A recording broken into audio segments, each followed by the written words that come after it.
Hello अस्सलाम वालेकुम। जैसे कि शहर पसंद का एपिसोड 27 का प्रोमो जो है वो लॉन्च हो चुका है हफ्सा पर। जैसे कि पूरे महल्ले भर ने इल्ज़ाम लगाया है अमार को, जो है जो कि उसका मंगेतर है, उसको भी ऐमन ने जो है वो वीडियो भेजी है जो कि फरासत साहब ने हॉस्पिटल में जाकर रिकॉर्ड की थी, जिसमें जो है वो हॉस्पिटल में एडमिट है गायनी के वार्ड में और उसका ऑपरेशन हुआ है। ये बात जो है उन्होंने किसी को नहीं बताई थी, जिसकी वजह से ना सिर्फ उसकी मंगनी टूटी बल्कि पूरे महल्ले भर में रुसवाई हो गई कि वो शादी से पहले शायद प्रेग्नेंट हो गई है। यहाँ पर उसका भाई अपनी माँ को कहता है आप मोहल्ले के दरवाज़ों को खटखटाएं और इसके लिए दवा मंगाएं, लेकिन कोई भी जो है वो जवाब नहीं देता, जिसकी वजह से जो है वो रात में खुदकुशी कर लेती है। अपने रिश्तेदारों के इल्ज़ाम और मोहल्ले भर की बातें जो है वो बर्दाश्त नहीं कर सकती, क्योंकि वो कमज़ोर दिल की थी। वो खुदकुशी कर लेती है कि इस माशरे में जो है वो बदनामी के साथ नहीं जिया जाता। यहाँ पे फरासत साहब के घर में जब ये इत्तला मिलती है तो वो एकदम से डर जाते हैं और अपनी बीवी को कहते हैं कि मैंने ऐसा नहीं चाहा था, मैंने तो सिर्फ अपनी बेइज्जती का बदला लिया था और अपनी बेटी के साथ जो है रिश्ता ना होने का बदला लिया था। ये बात जो है उनकी वालदा सुन लेती है और जब वो अपने कमरे में जाती हैं तो उनका भी इंतकाल हो जाता है। ये बात फरासत भाई को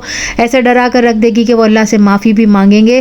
रुबीना जो है वो फरासत भाई को दिलासा देते हुए कहती है कि उसकी इतनी ही ज़िंदगी थी, उसने अपने गुनाहों की सज़ा भुगती है, इसमें हमारा क्या कसूर है, आप क्यों अपने आप को दोष देते हैं। यहाँ पर पूरे महल्ले में जो है वो बातें होती हैं। यहाँ शाज़मीन जो है वो भी जो है वो सनम को कहती है ये सब कुछ जो है फरासत भाई की वजह से हुआ है, उन्होंने ही ये सारा जो है बात का बतंगड़ बनाया है। फिदा को कहती है कि इस लड़की की मौत की वजह तो मुझे लगता है इसी घर से कोई ताल्लुक है, जिस पर फिदा कहता है कि तुम्हारा कहना है कि फरासत भाई के घर से कोई ताल्लुक है, जिस पर कहती है हाँ ये सब कुछ इन्हीं की वजह से हुआ है, क्योंकि यही पूरे महल्ले में इनकी बेगम जो है वो बातें फैला रही है। यहाँ तारिक जो है वो शाज़मीन से माफ़ी मांग कर दोबारा निकाह करने की बात करता है, लेकिन शाज़मीन जो है वो हफ्सा की मौत को लेकर इतना ज़्यादा डिस्टर्ब है कि वो दरवाज़ा बंद कर देती है और तारिक को कहती है तुम जैसे मर्द जो होते हैं वो औरतों को जो है ना सिर्फ जो है कमज़ोर बना देते हैं बल्कि वो खुदकुशी करने पर भी मजबूर कर देते हैं। मैं तो मजबूत थी इसलिए ये सब कुछ सह गई। यहाँ पर जो है वो हफ्सा के बारे में कहते हुए कहती है कि तुम लोग किसी पर इल्ज़ाम हो तहमत लगाते हुए सोचते क्यों नहीं हो, ना ही सफाई का कोई मौका देते हो। वो लड़की 22-23 साल की थी, इतना बड़ा गम जो है वो बर्दाश्त ना कर सकी और खुदकुशी कर ली। भाई जो है वो भी बाहर से वापस आ जाएगा। यहाँ पर फरासत भाई की बेटी जो है वो अब इस गम के सहारे जिएगी कि अब उसका इस घर से